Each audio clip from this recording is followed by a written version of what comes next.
Call to order the meeting of the Genoa Township Zoning Commission. Today is July 18th, 2022. The time is 7 o'clock. Our agenda items for this evening is zoning case 2022-03, Mary Jo Villardo, third meeting. Present from staff, Joe Schaefer, Paul Benson. Joe, roll. Roll call, Mr. Carter. Here. Mr. Moore. Present. Mr. Leff. Here. Ms. Walsh. Present. Mr. Welch. Here. And I'll note Mr. Sears here as well. Mr. Bishop did inform me that he would be absent this evening. Okay. Statement of the policy. This meeting may be recorded. Such recordings are public record and may be posted online and could be subject to review in court. As it is the adopted policy of the Zoning Commission, all applicants will be granted an opportunity to make their formal presentation. The audience may be then granted an opportunity to comment, followed by the applicant's response and questions from the commission. The chairperson may limit repetitive debate and reserves the following rights: to limit comment to items on the agenda, to limit public comment to 5 minutes per person, to restrict the number of times a member of the public is permitted to speak, and to enact any other reasonable ad hoc protocols or measures necessary to maintain a fair, safe, and orderly meeting. This policy was adopted by the Commission to provide the respectful, constructive, and efficient discussion of business scheduled for consideration and to allow for the proper due process as required by law. We have had, first order of the business is the review of the minutes. Everybody had a chance? Do I have a motion? I move to approve the June 13th, 2022 meeting minutes. Joe? Roll call, Mr. Carter. Yes. Mr. Moore. Yes. Ms. Walsh. Yes. Mr. Welch. Yes. Mr. Leff. Yes, motion carries. Thank you. The time is now 7:01. We'll call to order the agenda item. Mary Jo Villardo, trustee of the Philip J. Villardo Senior Irrevocable Trust, requesting approval of a rezoning and preliminary development plan to construct 95 lots on approximately 55.884 acres at the northwest corner of Big Walnut Road and State Route 3, parcel number 317-240-010-32000, a vacant lot currently zoned rural residential, RR, seeking rezoning to planned residential district, PRD, also known as Courtyards at Big Walnut, zoning case number 2022-03. For anybody speaking this evening, please rise and be sworn in. Raise your right hand. Do you swear to tell the truth, the whole truth, and nothing but the truth, so help you God? I do. Thank you. Be seated. The following exhibits were revised from the last meeting. Exhibit D, revised application and plans. They were received June 27th, 2022. Exhibit H, the staff technical review dated July 11th, 2022 for the July 18th meeting. Exhibit I, staff memo dated July 11th, 2022 for July 18th, 2022. Exhibit J, all public comments received between March 7th and July 18th of 2022. And Exhibit K, applicant PowerPoint presentation provided for the June 13th meeting. Joe, floor is yours. Thank you, Mr. Chairman. So a couple points of order before I dive in my report. Obviously, as I reported at the last meeting, the acreage of the development was slightly revised to 55.861 acres. I know we had you read the legal notice that we initially ran when the application was initially submitted, which is what it reflected. Obviously, there's been some changes. For consistency purposes, we have you read the same legal description, and we will, we've updated in the motion the correct acreage and the draft motions before you. And we've also updated, as I'm going to get into, which is a good segue, the fact that they've reduced the development from the 95 down to the 91 units. So in case there's any questions out there in the audience of, well, they said it was 95, but I heard it was reduced. It has been reduced from 95 to 91 acres. The legal description you read was just the initial one that was advertised when we first put it together. 95 houses. I'm sorry, acres, houses. Thank you, that's a very important correction. So yes, 95 dwelling units down to 91 dwelling units. So, and again, the scripted out motions before you have been updated to reflect that. So as a result of the reduction in units from 95 down to 91, the unit count on the Phase 1 and Phase 2 have been updated accordingly. Phase 1 is now 23 units. Phase 2 is now 68 units. The density figure has been recalculated. The net density proposed now is approximately 1.99 units per net developable acre. And the open space changed slightly because they just physically took those lots off the plan. So hence now there's a little bit more open space in the development since those lots have been removed. I noted at the last meeting, but I'll just reiterate, the traffic study that was submitted to the county was approved back on June 7th. One of the outstanding comments staff had was the applicant needed to provide proof that their site qualified for signage bonuses in regards to the percentage increases that are allowed under the code. That information has been provided, and they have verified that they do qualify for the bonuses that they've claimed in the application. Regarding the divergences, the number of divergences continues to go down. We are now down to 2 divergences. The divergences related to driveway setbacks from intersections has been removed, as has the divergence for a large temporary sign, excuse me. They are now only proposing 1 large temporary sign per the code maximum. That leaves 2 divergences remaining. Both of the divergences pertain to the fencing around the courtyard portion of the product. One has to do with the height of the fence, being over the height that we allow for fences within 20 feet of our street right-of-way line, and the other has to do with the fact that some of those fences run between units, hence crossing property lines, which is not something normally that the code really anticipates. So as a point of clarification, we're getting that divergence on the record, so there's no question ever, especially once you look at the exhibits, that they are permitted to construct a fence that connects one unit to another unit across a fee simple lot line. I will note, however, in the list of divergences we provided on page 3 of your script, and divergence not number 1, I do believe the lots listed there may be an error. So right before the meeting, I asked the applicant to see if they could just check those numbers. We currently have lots 38, 58, 79, and 95 listed. If there needs to be a change to that, the applicant can speak to that during their portion of the meeting. But just pointing that out for clarification. Another item that came up today was it was observed that lot 38, there's an error on the drawing that was provided to us. Paul, is this the? Okay, can you bring up the,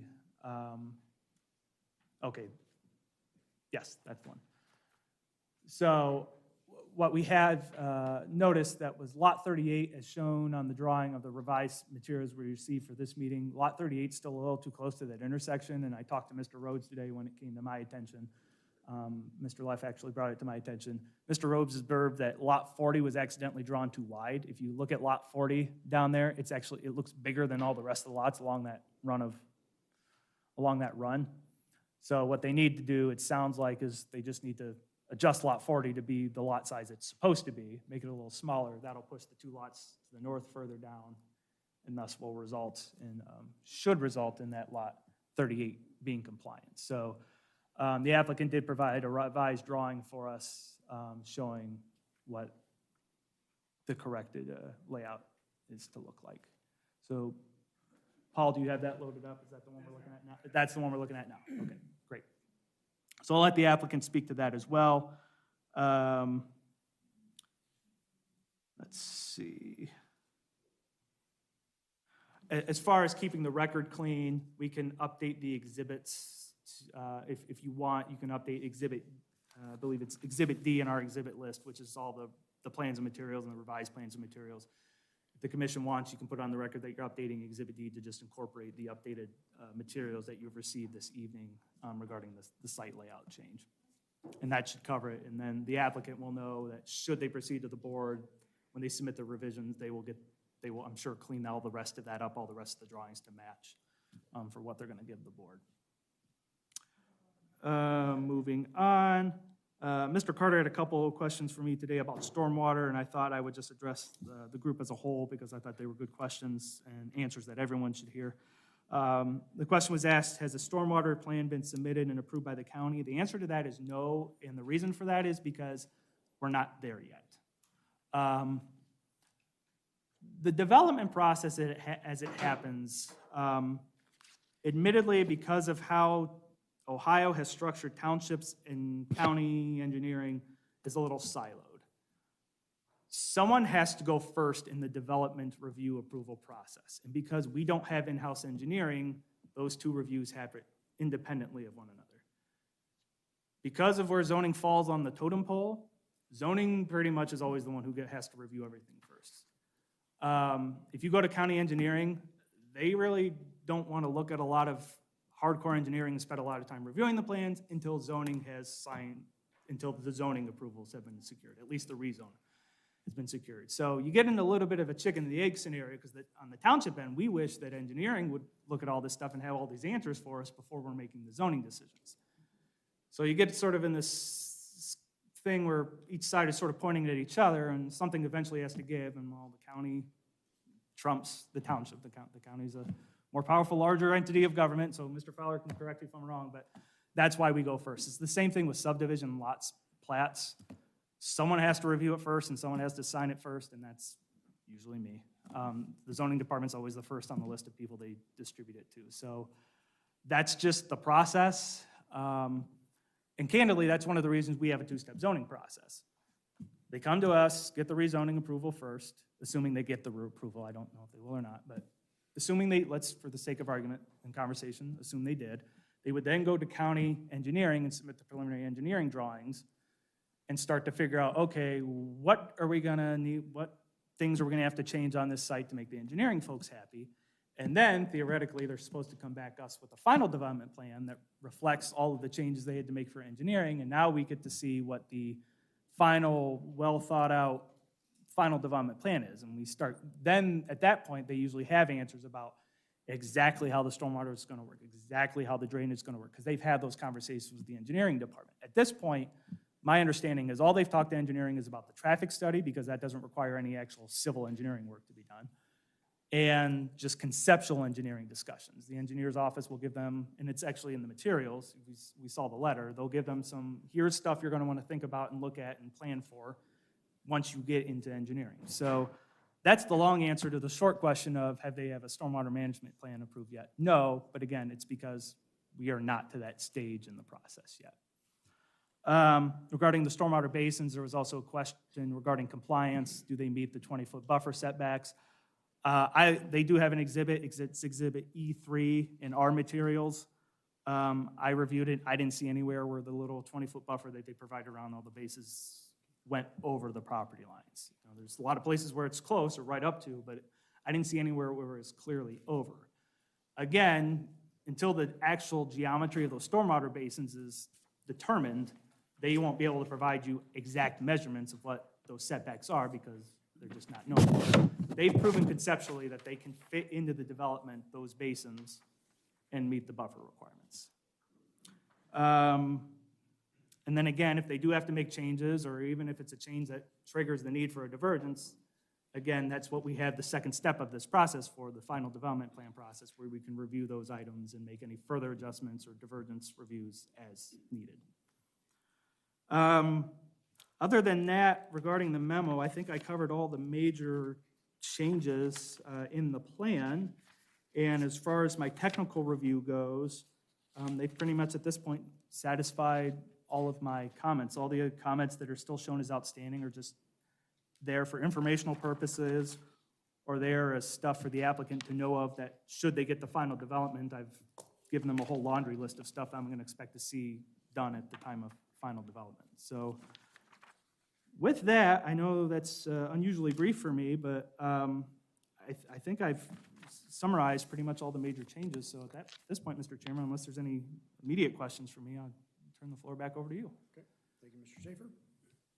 Floor is yours, applicants. Thank you, Mr. Chairman. My name is Joel Rhodes. My address is 500 Stonehenge Parkway, Dublin, Ohio. With me tonight, Todd Ferris from Ferris Planning and Design, Sydney Berry and Steve Schell from EMH&T, and Joe Miller from the Voorhees Law Firm. Thank you for the opportunity to come back and present this application to you tonight. What we have tonight is really a continuation of the conversation that we started back on April 11th and continued last month on June 13th. During that time, we've heard from many neighbors, from staff, from all of you as members of the commission, and we've continued to work with our consultants and other experts refining the plan to what you see before you tonight. As I have before, I'd like to thank Mr. Schaefer for his thorough review. And as he pointed out, there are a couple of items we need to revise and correct. First, on Exhibit C1, and this flows through to other drawings, but it's most obvious on Exhibit C1. There's a lot number 40, that was mistakenly drawn too large. The largest lots on this plan are 67 feet wide. Mr. Ferris is going to pass out a replacement page C1. It's on the screen in front of you. That lot was just drawn too big. The problem with that is that it caused lots 38 and 39 to be pushed further north, and 38 to be so far north that its driveway, the driveway to lot 38, would encroach into the 40-foot intersection setback. When that was pointed out to us, we realized the error in lot 40, and when lot 40 is redrawn to be the correct 67 feet wide, as it is shown on the revised Exhibit C1 just presented to you, that then brings lots 38 and 39 back south, and lot 38 is now, has a compliant driveway. So I wanted to point that out. Secondly, there was a question about the fence divergence, and this is on page 30 of the text. So on page 30 of the text, there's a paragraph in the middle of the page which starts out with the word section 905.03 and 2002.03, fencing enclosed patios located on corner lots, and that's in the middle of that page. When we removed the 4 dwelling units that we talked about last month and are reflected in the site plan before you tonight, the 91 unit site plan, the lot numbering was shifted. And that paragraph on page 30 reads, the second sentence reads, this divergence shall apply to lots 38, 58, 79, and 95. That is incorrect. It should read, this divergence shall apply to lots 35, 54, 75, and 91. So again, that's lots 35, 54, 75, and 91.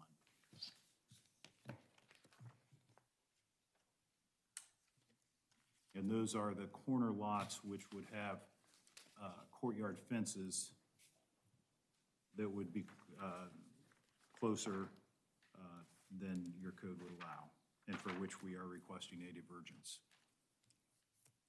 So I wanted to point out both of those corrections.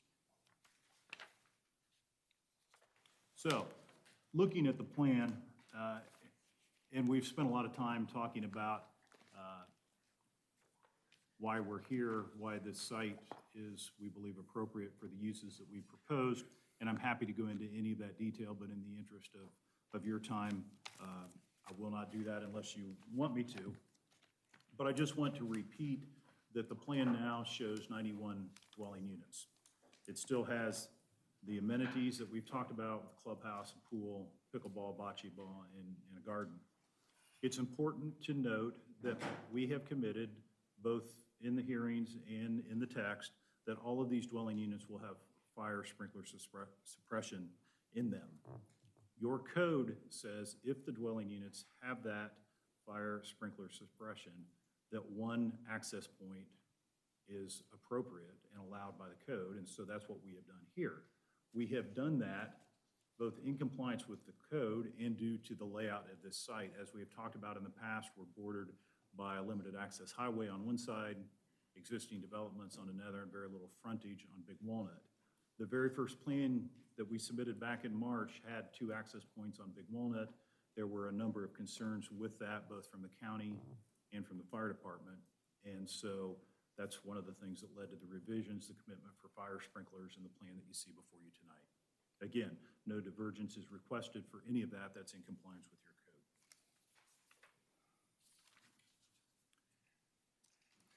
There were several questions and comments at the June hearing about that access point onto Big Walnut Road. We have been in contact both prior to and subsequent of the meeting with the county engineer's office, with your township fire department, and with your police department, and have talked with all of those entities about it.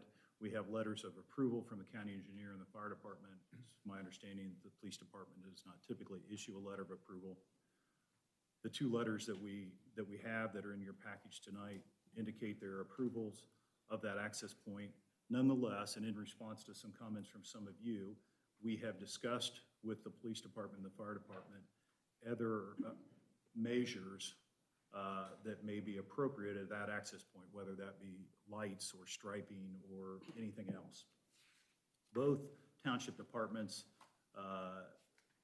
when we talked to them about that, said they didn't see a need for an indicator light or something like that, but we have committed in the text to continue to talk to them, and if this application proceeds to the point of a final development plan, that's the sort of detail that we would continue to discuss and make any appropriate commitments that they would deem necessary at that time. So again, we have an access point that has the approval of the county engineer and the township fire department, and an ongoing commitment from us as the applicant to continue to work with those entities and the police department on any further enhancements that may be deemed necessary. Now, we've talked about divergences, and Mr. Schaefer mentioned them in his report. We have eliminated all but 2 divergences. The divergences that are still existing both have to do with courtyard fences. They don't impact public safety. Frankly, they don't really impact anybody outside of the residents of the site. They're both necessary because of the layout of our homes and the way the courtyard fences work and running from home to home and creating a private outdoor space for each dwelling unit.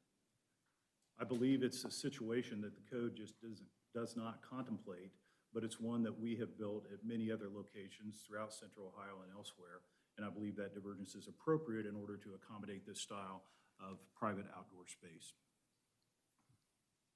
And again, we're happy to answer any questions about those divergences. There are details about those fences as exhibits in the application that you have tonight.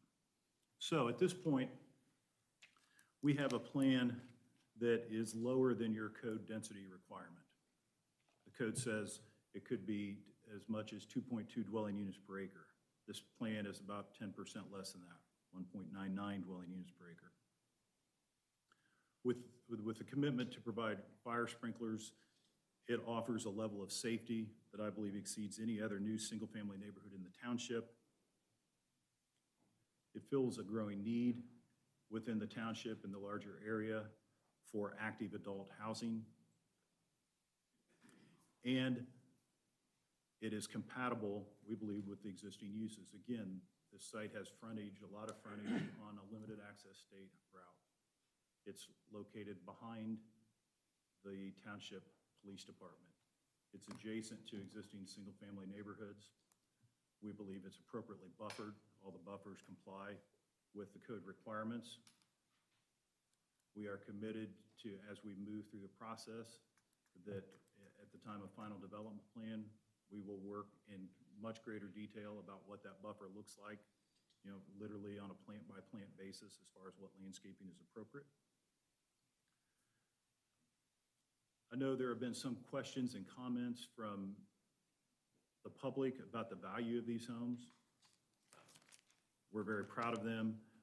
We know, based on our experience, again, at other locations around Central Ohio, that the average selling price here will exceed $550,000 on a per square foot basis. We will be comparable or exceed the neighboring homes on average. Finally, with the construction of this site and the public streets that would be a part of it, there would exist the possibility for access, public access to the township-owned property to the north of the site if at some point the township determined that they wanted that access. So as I told you at our first meeting, we want to be good neighbors. We feel this plan reflects that. We have spent a lot of time to refine it, and as I said, it now complies with your code requirements, both our reading of them and I believe based on the memorandum and technical report from your staff. We're happy to answer any questions, and we'd ask for your support. Okay, thank you. Again, we received a lot of public comments voicing overall displeasure or talking about traffic, a number of the other things that Joe tried to talk about as well, especially because this is the preliminary plan, not the final plan. There is an engineering and whatnot that's going on. We've had 2 rounds of public comment at this point, so I have a question for us. Do we feel that additional public comment is necessary at this point? I just want to make sure that we're all in agreement with that. I believe it is. So with that, we will have public comment. You have 5 minutes on the clock. Try to, if there's something of substantive value, please bring it up. If you're just going to come up here and say you don't like it because you don't like it, I don't know that that's really value added, okay? But we're going to start over here in the front row. We're going to work our way across. I'm going to point out what we're doing, so we're going to stay orderly fashion. Anybody in the front row? So my name's Eric Grimes. I'm sorry. So name and address? Yep, my name's Eric Grimes. I live at 5118 Blessing Court, just around the corner.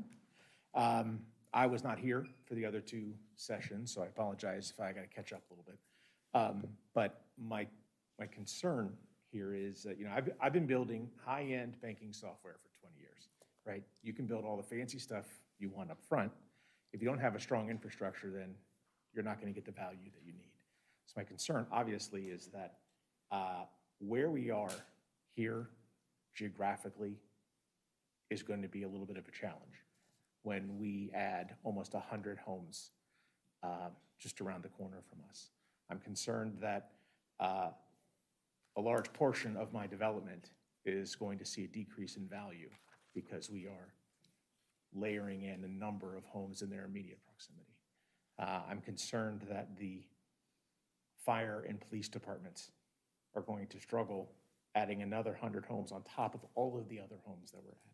So I feel like our infrastructure to support a neighborhood of this size is not ready for that, especially when you look at all the other things that we have approved that are going to be built.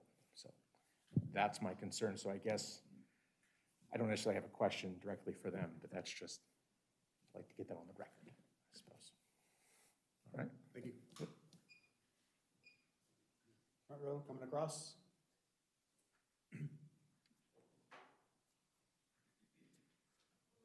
Good evening. My name is Lisa Orsini Trapasso, 6874 Big Walnut Road. And just a couple concerns. I absolutely agree with the gentleman who was just up here, but I would also, because we are adding this abundance of homes, our concern, I guess, would be, would Big Walnut Road eventually be widened? Would that, I wasn't at the last meeting, but at the first meeting, I had talked about the increase in the vehicles. We're talking 91 homes. Even if each car or each home just had one car, that's 100 more cars coming in and out. Is there going to be some type of traffic lights? Is the road going to be widened? I mean, that is a big concern, and we're right across the street, and I do know that the entrances, the entrance has been changed to just one, but I can't really tell on there how it is, but is that still going to directly come into my home or my neighbor's home? I mean, that's kind of a concern for us too, so. All right, thank you. Front row, still? Nope, nope, across the aisle. No.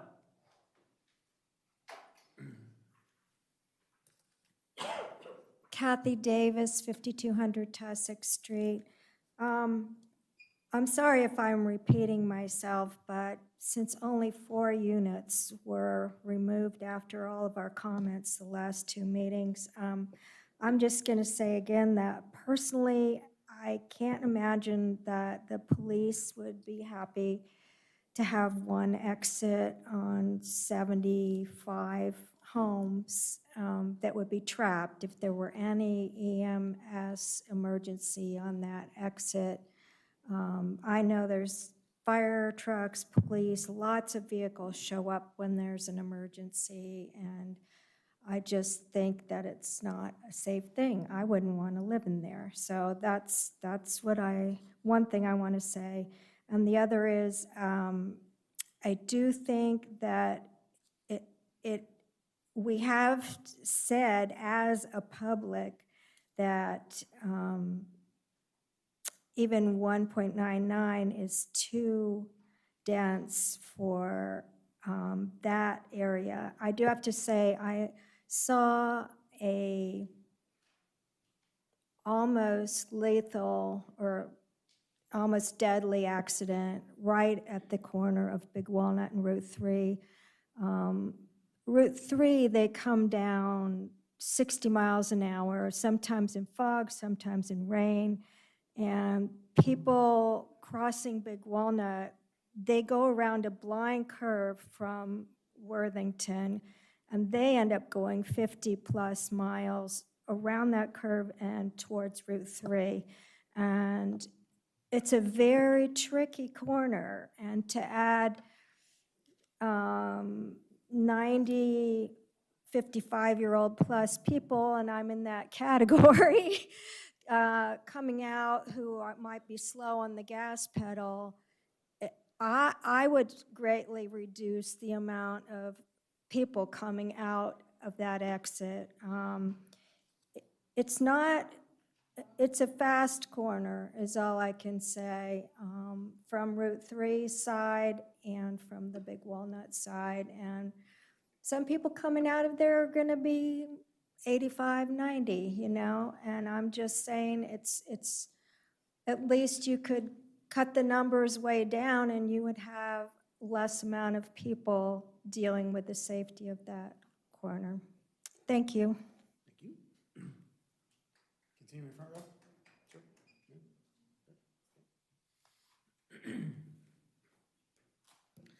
Annette McMurray, 3690 Worthington Road. I'm here today to talk about flooding. Anyone who lives here in Genoa Township or in Harlem Township the last couple of days has experienced flooding. On 3C Highway, we often see flooding. We've heard people come up here and talk about the flooding they've experienced in their backyards. I think a development like this is going to cause additional types of flooding in our areas. Our creek, so we don't live directly near this development, but we've had a lot of development where we live, close to where we live. And due to that, we've seen an increase in flooding. So that's one of my concerns is, what are we gonna do about the runoff of the water? It has impact not only in that area, but in areas surrounding it. And I think that that is a concern that we need to address as we continue to, in my opinion, overdevelop in this part of Delaware County. It has impacts to a lot of different homes, especially those that are abutting right up to this. I think we heard several families say that as of right now, they cannot even use their yards. So what is that going to do to these homes in the future? So thank you. Second row, back here. Coming across, second row, coming across. Anybody, anybody? Blue shirt, orange hat? No? Over here? Second row? Thank you. Hi, I'm Stacy Zaleski, 5400 Red Bank Road, and thank you for the opportunity to speak tonight.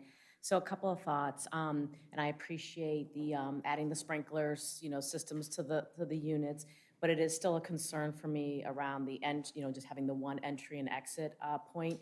I do feel, and I understand, kind of long-term, the goal is to have another entry point at the north part of the property, but I do think it's misleading for people who aren't maybe reading everything to have that depicted on there, because unless this developer owns that property already and has approval to develop, I think that shouldn't be reflected, because if I just saw this cold, I'm like, oh, there's two entry and exit points. So I'm still concerned about that. I did come tonight to hear about the water management, as the lady just spoke about. Anyone who goes west on Big Walnut Road, the yards are all flooded. You see people putting in new French drains. So I definitely think that the water management, not only, actually, quite frankly, the property as it exists today is definitely a concern. So I think that's definitely important. And one thing, I was here at a prior meeting, but I didn't hear about tonight, is I know we looked at, or there was discussion around the parking lot slots, like around the entertainment, like the pickleball area. And I know the conversation at that time was, well, it's mostly gonna be residents who are, using the clubhouse, et cetera, and they don't need really the parking. I mean, anyone who's been to a development like this, if there's, using the clubhouse for, maybe a party or a shower or something, typically people do park there, and a lot of times it's overflow parking for people who are visiting the actual units.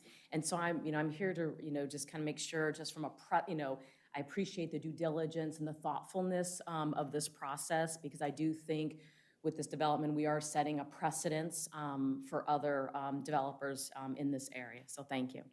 Thank you. Is anyone in the second row? Anybody else second? All right, third row. Coming across? No? Yep.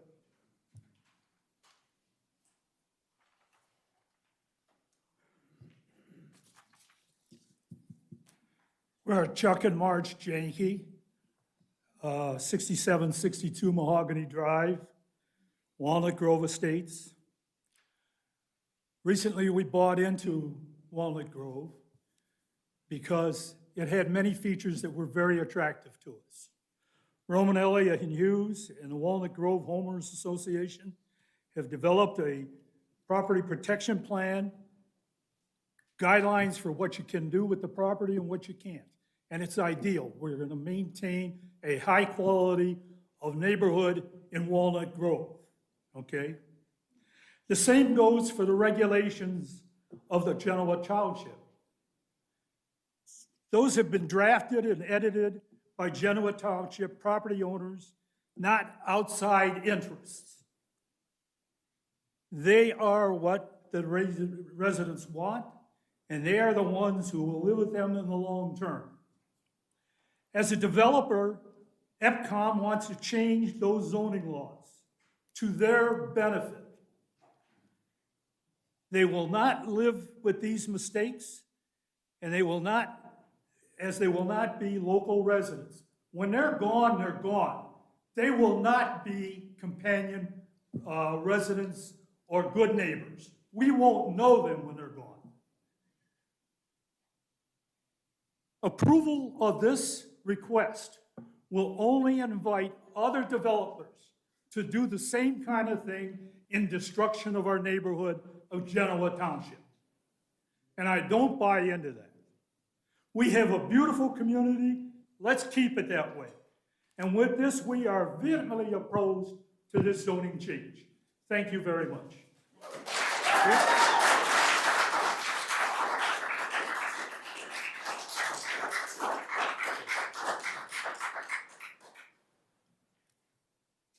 Mark Stelzer, 7731 Big Walnut Road. I agree with everything he just said. I don't know why we have to keep coming to these meetings. Residents of this township have told the zoning commission, no more, we don't want high density. There's no reason to rezone this. The other concern I have, we talk about the one entrance, the safety aspect. I mean, look at this building or any other building. This room, you have to have two means of egress. That development shouldn't be any different. You should always have two means of way in and way out from a safety standpoint, for life safety. And most, we talk about putting sprinklers in these homes. That's all well and good, provided they're maintained, they work.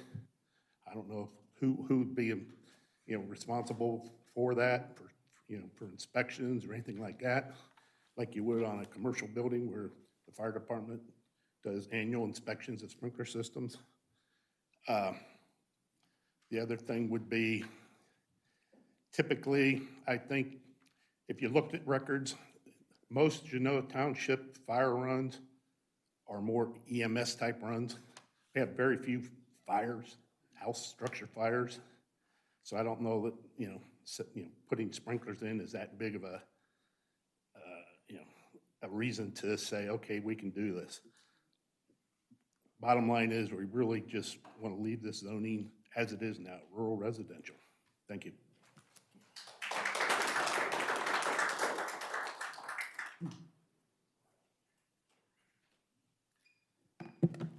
Ryan O'Halloran, 5580 Shiloh Spring Drive. I'm here, obviously, like many others, and I don't support this development. And my concern is the safety and the traffic. If you look at Big Walnut Road already, there's traffic that backs up to where this entrance is going to be during normal times a day. How is that going to get any better when you have 90-plus homes making left turns in and out of this development on an already congested street? I just don't see it. So my concern for both the applicant and this group is why we're even entertaining this 90 homes as a single entry point on an already busy road. Why not limit the whole thing to 30? Why not constrain it and stop it right there until and when something can happen to get a second access point? I understand the developer may not have control over that other property, but if they want to build 60 other homes, why can't they be required to provide proof of that second access point? Additionally, given that some development in this space is probably inevitable, I think it's prudent for this group to reconsider the structure of this entry point.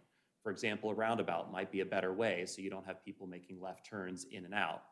Alternatively, you could block left turns altogether.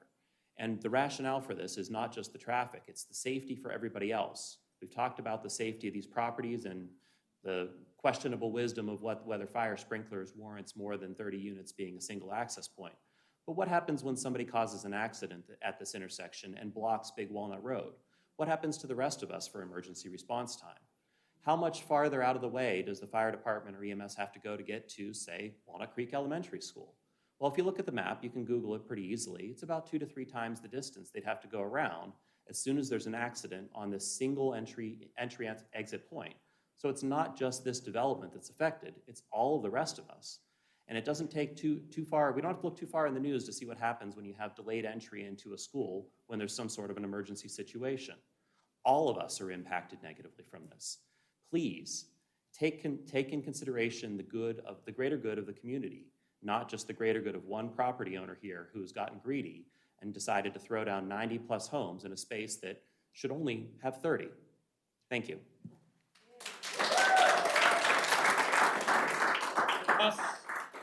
Anything else in that row? Nope. Last row? Standing? Behind? Nope. Yep, all right, come on.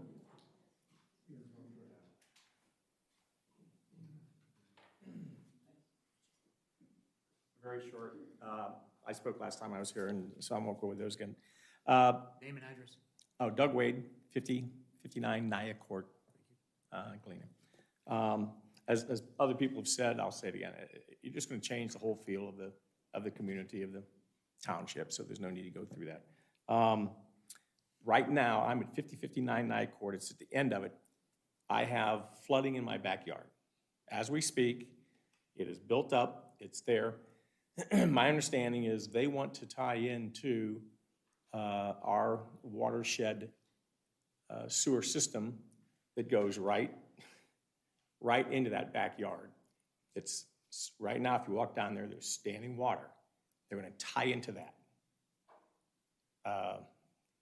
It makes no sense to me. It's not logical somehow that, and something that I don't know. I don't understand this.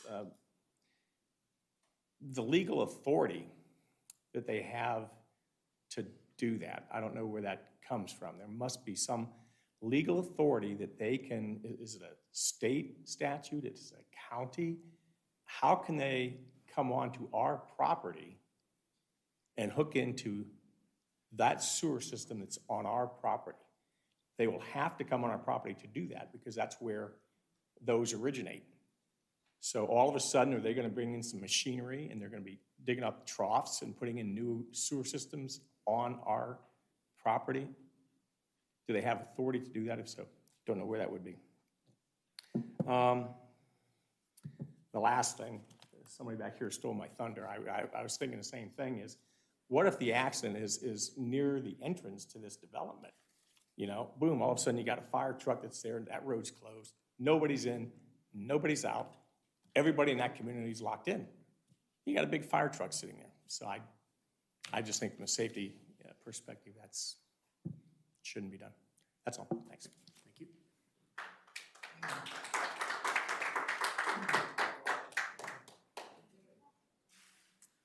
Jean-Sébastien Bernard, 5640 Hughes Road.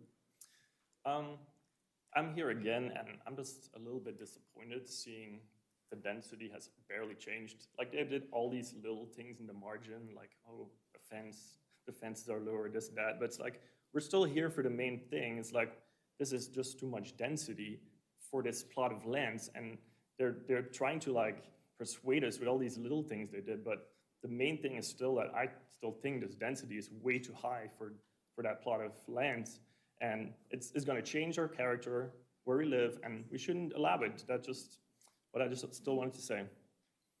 Thank you. Thank you.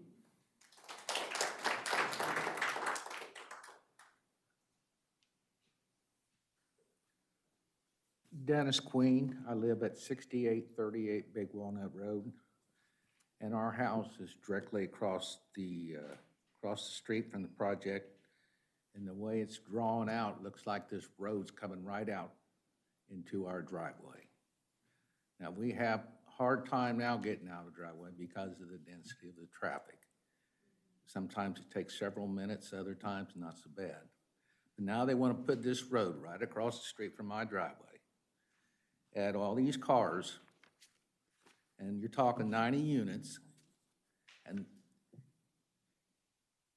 it's not like they're gonna leave once or twice a day. They're gonna have several times when they leave, so you're gonna have all this traffic here. That's gonna be almost impossible for me to get out my driveway. And then at night, the way our house is built, any car coming out of there, turning left, going up the 3C highway, their lights are gonna flash all through my house, in my family room, my living room, and a bedroom. So I don't think anybody in this room would wanna be in there watching a movie and have lights flash through your house every so often. And it's just got me riled. They don't need it, put it there if they wanna put it someplace else, but with the density and all, I don't see how this is gonna happen. But it's just gonna lower my property value, I believe, because who wants to buy a house if I wanted to sell it if you got car lights flashing in and out of your house all the time? And that's, and then I don't know how long it's gonna take to build this place if it was approved. But then you're gonna have all these concrete trucks, dump trucks, construction, all out in front of my house. There's gonna be mud on the highway, there's gonna be dust. It's just gonna be a mess, and this probably won't last 6 months. It's gonna be a year or so. And I just don't think I could put up with it. And that's about all I have to say. Thank you. Thank you. Here, all right, over the row. Yep.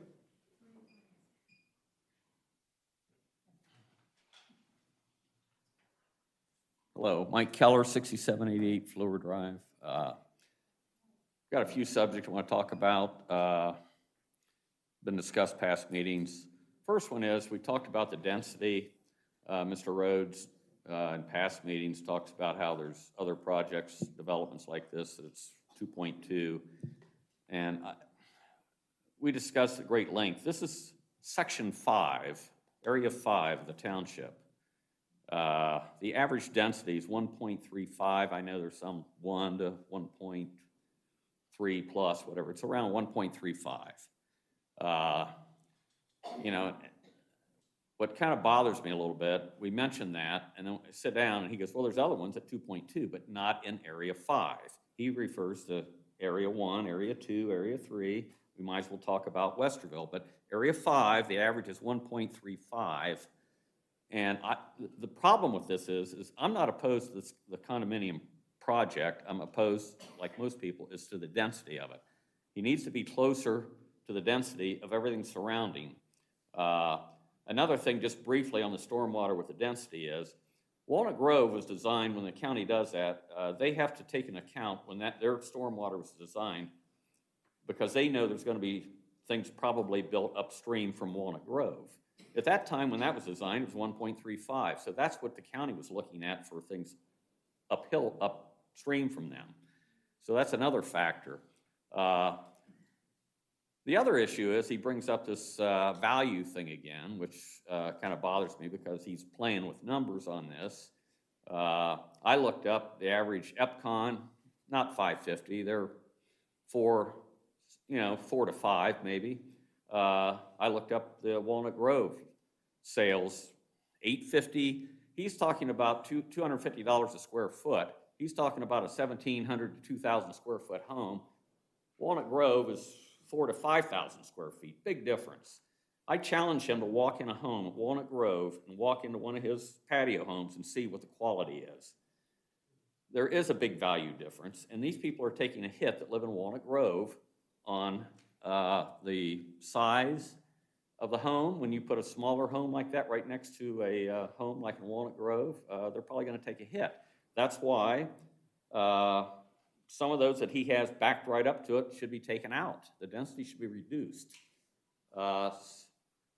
Secondly, or thirdly, I should say, just briefly on the storm thing. All these people, I'm sure, I know the people in Nyacourt experienced flooding on Sunday.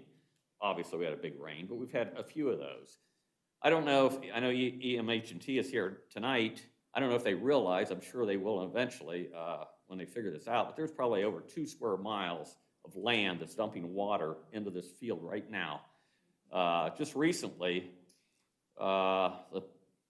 there's a live ditch that was just cut from Worthington Road, taking Sheffield water, Worthington Galena water, right down to that property right there. I have a 10-inch tile dumping everything from Fluor down on their property. I don't think they can handle the water. I don't think they can take care of this water without even putting a building on it. Definitely those detention basins they have wouldn't handle it. So I guess that's all I have to say right now on that. Thank you. Finish back row? Back row, all the way to the corner? Yep, you want to talk?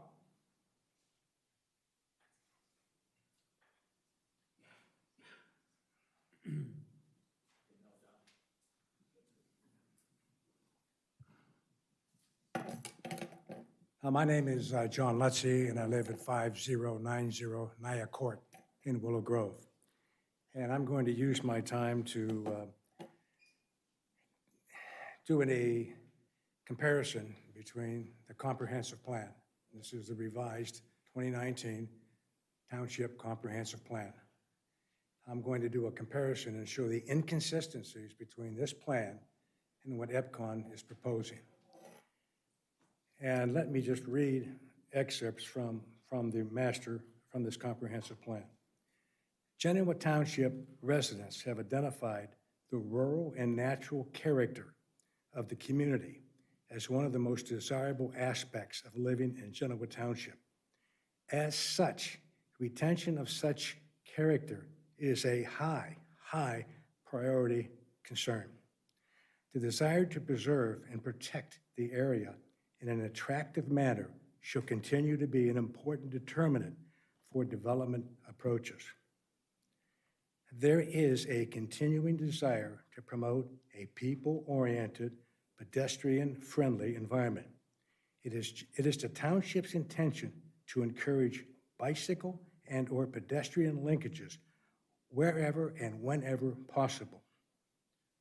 Any significant development abutting State Route 3 or the Genoa Trail will be evaluated for the inclusion of a pedestrian crossing between the east and west side of State Route 3. Development adjacent to these crossing sites and any future passages must be consistent with use by pedestrians and bicyclists of all skill levels and abilities, i.e. families, children, seniors, and disabled individuals.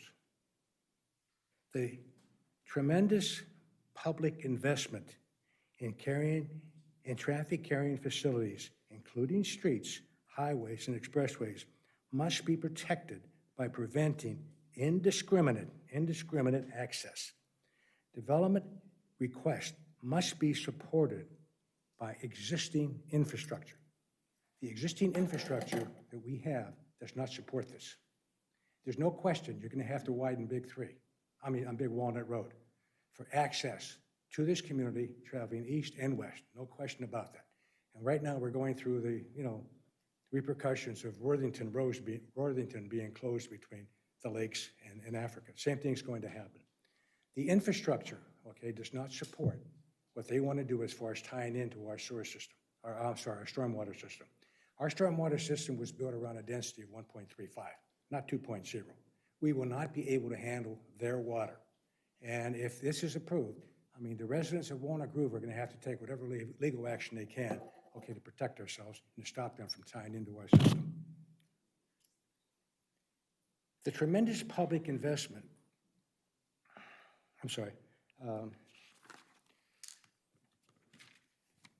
planned developments must have public road access with interior roads designed to minimize traffic congestion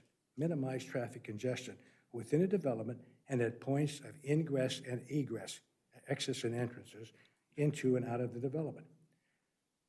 Planned development must also provide adequate police, EMS, fire, and maintenance access, including sizing to permit the safe passage, and access should become, if the access should become blocked or impassable. Residential roads within developments shall be designed to minimize through traffic. I study that chart right there, and I don't see an emergency road. I don't see a legitimate emergency access road. I'm sorry. Water sprinklers don't mean emergency access roads, and I don't see one on that chart, and this requires it. Final statements here. All residential developments must be created and maintained in accordance with the standards set forth in the zoning resolution.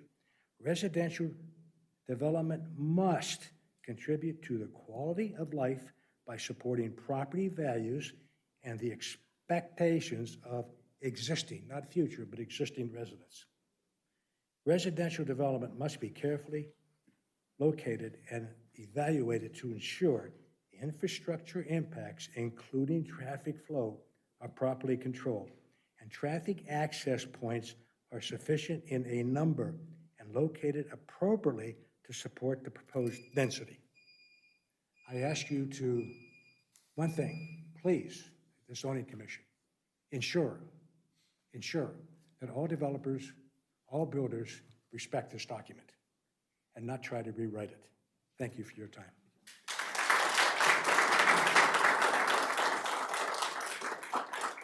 Hallway? Members in the hallway here? Anybody? Hallway?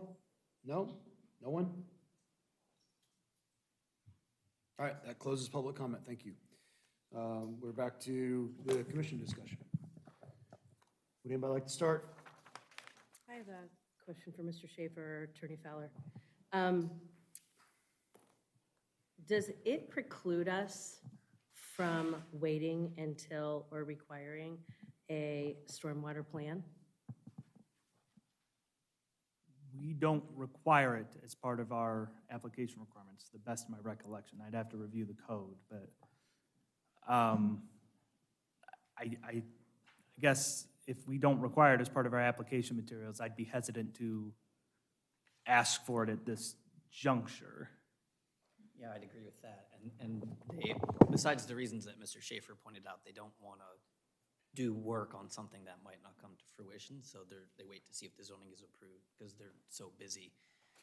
So like Mr. Schaefer outlined earlier, it's not the usual protocol. So I don't even know if requested, if they would do it. But besides that, it's not a strict requirement of the township. I'll look that up while we're going through. And also, we don't have anyone on staff qualified to review it. It would have to go to the county engineer. The county engineer is our statutory engineer. The only other option would be for, at the township's own cost, hiring somebody, and the commission doesn't have funds to do that. And as we learned through the Hoover overlay, unless the board appropriates you those funds, you don't have the funds allocated for that purpose. So I don't want to speak for the county engineer's office and say the county's going to be willing to review a stormwater plan that zoning hasn't, for a plan that zoning hasn't signed off on. Usually when I get the engineer comments, one of the comments is, before we sign off, we want to see that zoning's approved the plan. So to me, it's sort of not fair to the applicant because we're pointing to the engineer's office and saying, well, we want you to say it's okay, but then the engineer's office is sort of pointing at us and saying, well, we're not going to sign off on anything that we know zoning approval has been. It puts the applicant in a bind, to be honest. And so someone's got to go first. Someone's got to take that first step, and because of just where we fall in the scheme of things on the totem pole, it's us. But back to my original question, and maybe I should direct this to you, Mr. Fowler. So does it preclude us from wanting to see that. Although it doesn't typically work that way, and although the engineering of Delaware County doesn't like to work that way, so they're not working on potential projects that are never going to come to fruition, does it preclude us from not wanting that? I would advise that unless the applicant is willing to wait for that to be done, and assuming the engineer will agree to do that out of the traditional order, if they're willing to wait for that, then that's the only way I would advise it. I would not advise that you impose that on the applicant. Thank you. Go ahead. Just a couple questions for EPCON, Mr. Rhodes. It's partly a statement and a question. A density of 1.35 would be 62 houses on that property. A density of 1.65 would be 76. With a single exit, I would say we should go closer to 1.35. Other developers in planning area 5 have built in the range I mentioned and even lower densities. There are some developments currently under construction in Genoa Township that are under 1.2 in net density. Is a reason that EPCON can't feasibly build at a lower density here, something that's more appropriate and within our code as we perceive it? I mean, can you guys build at 1.4, 1.35? No, not on this site. And I think the difference there, Mr. Carter, is in the code. The code says 2.2. The township has recently approved other developments at 2.2. And we are below that. Well, okay. Whoa. We're having a discussion up here. This is not for public conversation. Thank you. And I wasn't asking about that part. I'm just asking if it was feasible, because we do have people that seem to be able to build in the township and do it, financially feasibly. So the answer is no, you're saying? Okay. As part of this, with Walnut Grove right behind you, have you ever considered just not building those 3 houses on the left just as you first come in and just taking them out for the people in Walnut Grove right behind, so they don't have houses directly behind them? Yes, if you recall, our first plan did not have houses there. And the comment was that the community center should be moved. So that's why the houses are there, is because the community center was moved away from that location. Well, no, I understand that, absolutely. I'm just asking if EPCON would consider not building the 3 houses there. I realize you moved it, and I understand why. It was a good reason to move, because we're going to have pickleball and everything in other people's backyards, and that was a good move. And I think the county suggested that too. I'm just saying, besides that, would you consider taking those 3 out, just to make it so those people didn't have houses behind them? We have considered that, and the site is not feasible without 91 homes. Okay. Have you considered along State Route 3, the northeast portion up there? We talked about it before. Would you consider doing higher mounding? It was brought up by some residents, and you have deciduous trees in the winter. You pretty much have State Route 3. I know it's 170-foot setback. You've got your yards and everything. Would you commit to mounding back there and putting evergreens in and stuff like that, so it would be more privacy and less noise in that area? I would commit to consider it. I think that's an appropriate consideration at the time of the final development plan. At this point, mounding would be something that we would need to consider along with the final engineering of the site and all of the other landscaping details. Typically, and I believe this is true for any developer, when you build mounding, that would remove existing landscaping and vegetation. Sometimes it's the right decision, other times it's not. But I think it's something that wouldn't be appropriate for us to just pull mounding out of the entire landscape buffer conversation. I think it needs to all be considered together. But if the question is, would we consider mounding? Definitely. Okay. Yeah. And the drainage discussion before, I know our zoning enforces rules as far as do you guys comply with it, and if whatever the engineering says, but were you certain in your plans that no matter what, you will fix the drainage if there are complaints within reason through the township? Fix what drainage? If there are drainage problems on the field, it's been discussed, there's an awful lot of water there. If backyards are flooded, will you guys come back in and fix it? I will certainly commit that we will comply with all of the township or county stormwater regulations. And both at the time of construction and during any applicable period after that, sure. Okay, thanks. And this other thing, there's the gentleman, the people that live straight across the street. We've had this situation before. Would you consider doing mounding and buffering for them? If, I think their yards are probably big enough and it was something they wanted to do, would you do some mounding, throw some trees in so that the headlights don't hit them? Because no matter where you put that, it's gonna, and you would commit to that, I'm sure. Yes. Yeah, okay. A couple other things I want to discuss, mainly I'll throw them open for discussion for the board, but we need to make sure that, in my opinion, discuss the requirements of the zoning resolution and what we need to do there. And so the zoning resolution is very specific. There's no ambiguity whatsoever.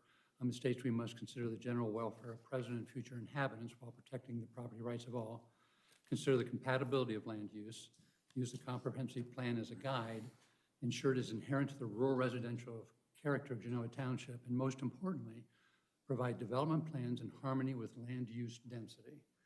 The way I perceive that is, if it's in harmony with land use density, it means density compared to what is next door. And of course, this is in Planning Area 5. Thoughts about that, or anybody want to comment?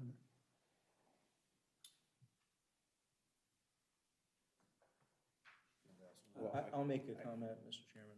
The master plan is a different document than the zoning resolution. It's the master plan, comprehensive plan. Comprehensive plan, pardon me. We've discussed this ad nauseum several times, and that one is prospective and the other is reality. The reality is codified by our trustees and approved. So I think it does add some confusion at times when individuals such as the gentleman who read from it identified the prospectability of the plan. The document that we are reviewing today, the application, is the reality of the resolution. Now, there's a whole other body outside of those of us who serve on your zoning commission called your elected officials, which are our trustees. And they are the individuals that will take whatever decision we make, be it today or at a future date, and they will evaluate that decision, weigh it again against the zoning resolution, and then make a determination. But I think it is something that I would just share with all that I've listened in the past several months we've been here. They're very compelling. Sorry, Jim, I'm not speaking to your question, but very impassioned. The thing that I struggle with is when individuals bought homes in subdivision 1, there was no guarantee that no one would build behind your house. And it's rather naive to think that in today's modern world. No. No? May I finish, sir? Thank you. So we just have a job here that is very interesting, and it has been, at least for me, in trying to take a lot of individual elements and then bring it back forth to this document that we use to measure. And so those are the comments I would kind of circle back, Jim, for yours, which I do appreciate. The 1.35 versus the other density numbers that are in the actual zoning resolution. I know from what I am here to do, I have to measure what our trustees have approved in the zoning resolution. And maybe one day that needs to be changed. But that's what we deal with today. That's my take. Okay, yeah, and just, that was from the zoning resolution, which says, you know, we have to use the comprehensive plan as a guide. And that's the zoning resolution says we have to do harmony and land density. The comprehensive plan, which the zoning resolution, just my next point, is the proposal contrary to established land use patterns. They give us a checklist to work with for doing these. Would it be incompatible with the density pattern of the surrounding area, which is most important? Would it adversely influence living conditions in the surrounding area? Adversely impact traffic flow? Provide efficient, appropriate located traffic access points? And would it grant special privilege to a property owner that will not be granted to others at the expense of the general welfare? Those are from the comprehensive plan, but the zoning resolution itself is very specific that we use that as a guide. That's just, so those are my points, that we need to follow that checklist as well. And I guess to your point, have we ever not had a divergence in any other case that's been brought forth here? So what you're saying is that the entirety of the commission and any project ever brought forth in Genoa Township has never had an application for divergence that was approved based upon the document you just read and our zoning resolution? I'll answer my own question. The answer is no, it happens with regularity. So you should, okay, we have had divergences, without a doubt. I'm not really talking about divergences here. This is a density question and the rights of our property owners, because to your point that you brought up. Math. Oh, but everybody, property owners have the rights to do what they want, which is why we're here to discuss. Right, exactly, and that's why we're discussing, and that's why we had planning areas. And even though the specific densities were taken out, and they were in the comprehensive plan. But this is the only thing that we can measure. Right, oh, exactly, This is it. that's it, and that's We exactly get why. we get an application, we review it for how it fits to Okay. this. Agree to And that's it. disagree. And then Yeah. we make a recommendation to the trustees get to make a decision. Right. And everybody's brought up the previous one that went to referendum, and that's fine, and that's part of the process. Exactly. That's how the process works. We can only look at an application as it compares to the resolution, make our recommendation, it goes to the trustees, they have to make their decision based on that. And if it fits in the hole that we've designed through setting the rules and regulations, Okay. just because you don't like it, but it fits everything else, doesn't mean you get to say no. I would completely disagree, because the Ohio Revised Code tells us that we can, with a zoning resolution, in accordance with a comprehensive plan, determine lot sizes specifically, may I finish please, and density. Yes. That is the zoning resolution. It says a maximum of 2.2, and then it goes on to say that we should do like density. And to your point, if you buy a house and you expect not to have somebody build behind you is naive, I completely disagree. We have planning areas in this township for very specific reasons, is that if you move in, you do know what should be reasonable to build behind you. Does that mean a Walmart can go in or a Safeway? No, it means that if you're in a planning area and those densities were prescribed, that's what it should be. And the fact that those densities, they took them out of the comprehensive plan, did not put them in the zoning resolution, it still says maximum 2.2. And that's why we now provide development plans in harmony with land use density. So I see understand your that, Jim, point. but I guess this is not what we're talking about. We're not talking about a commercial development here. We're talking about other residential housing with a buffer zone. And that's why And I we- think there's some things that I believe the land north of the project is owned by our township, is it not? Yeah. Okay, just for everyone's knowledge, the road that you see, the tail road, goes into land owned by all of us who are citizens of Genoa Township. So, anyway, Okay. Anyway, north enough north about of that. the project. I just want to, fine, I just wanted to have a discussion, that's what we're doing. It's all The good. correspondence, we've mentioned that the multitude were against the project, and only 3 were against it. There was one email compared Worthington Big Walnut development, the Romanelli development, to this one. It was in planning area 1, this is in planning area 5, a totally different situation.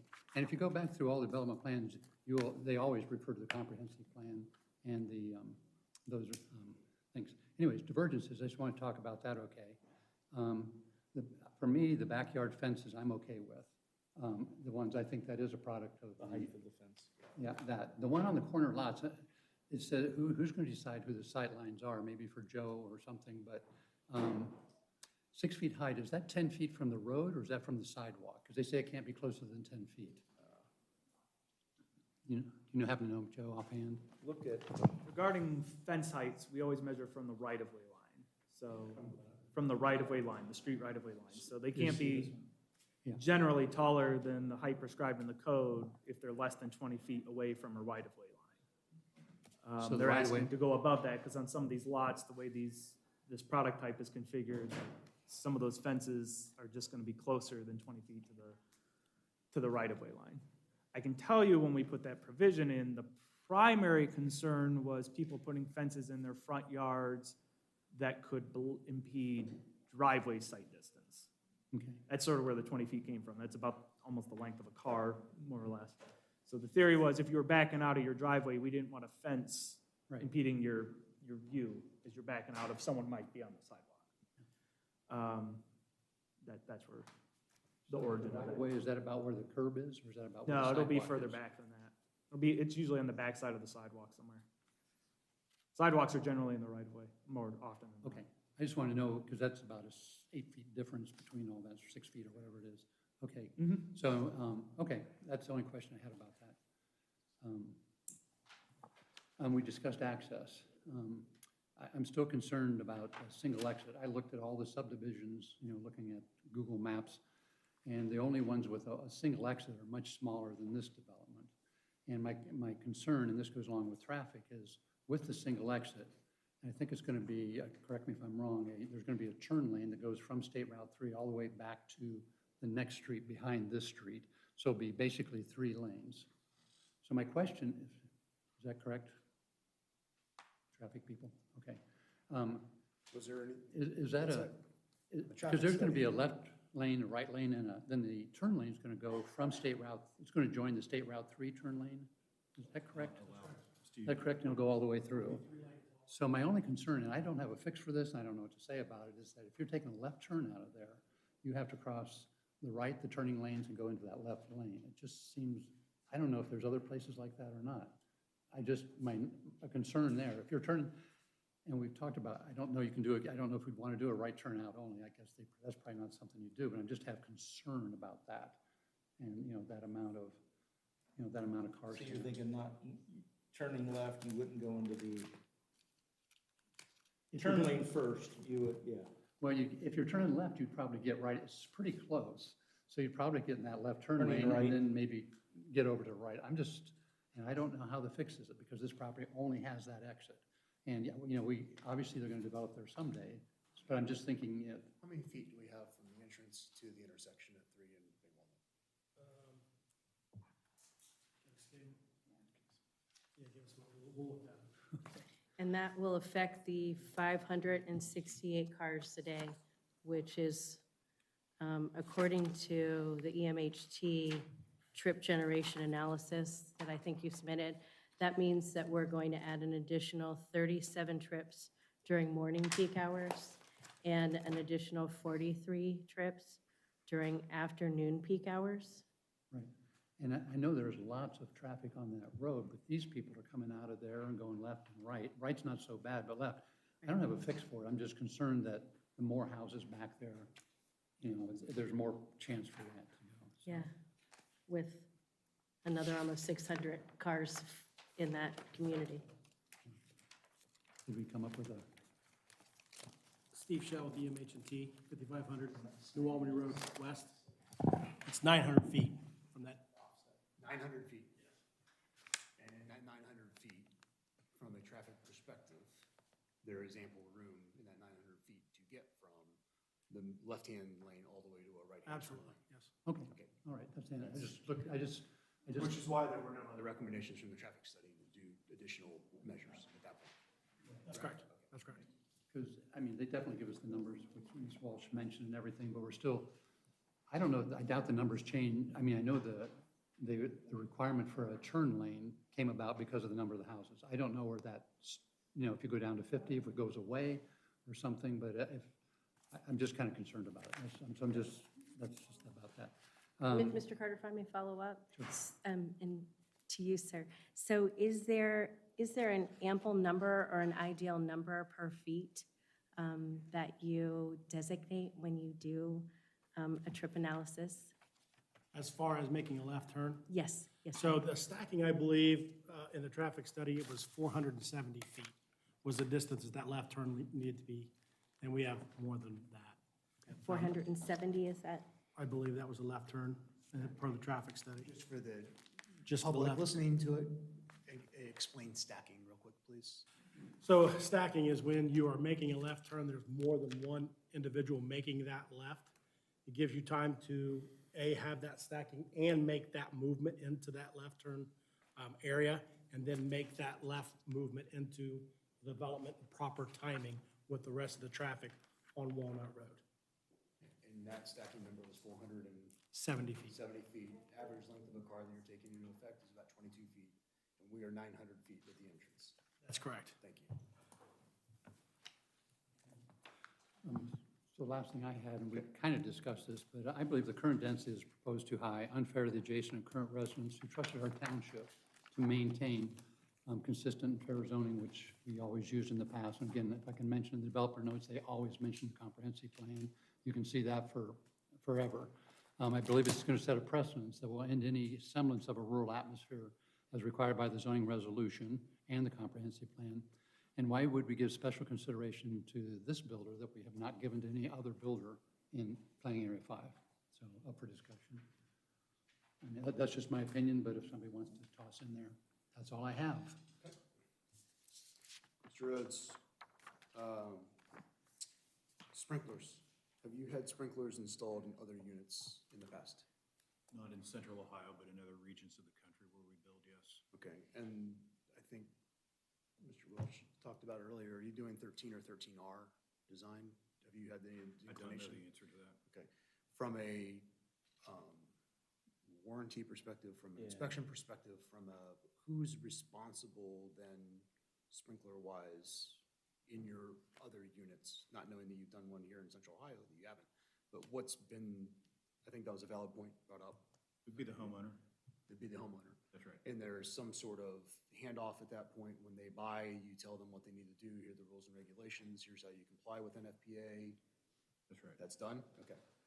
Can I interrupt for a Yes, please. second? Do you, as the builder, when you transfer the property to the homeowner, and you may not know, but with your other sprinklered properties, do you tell them to contact their insurance company because their insurance company has a vested interest in maintaining that sprinkler system and there may be. That's right. Do you notify the homeowner once they take possession that, because this is probably, I don't want to say it's the first, but my guess is this is probably the first residential community in central Ohio to have residential sprinklers.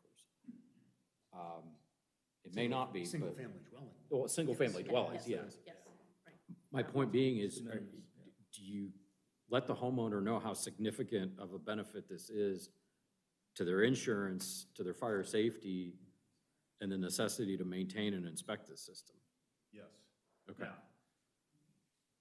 as you point out, this is an item of first impression, and certainly for us in central Ohio.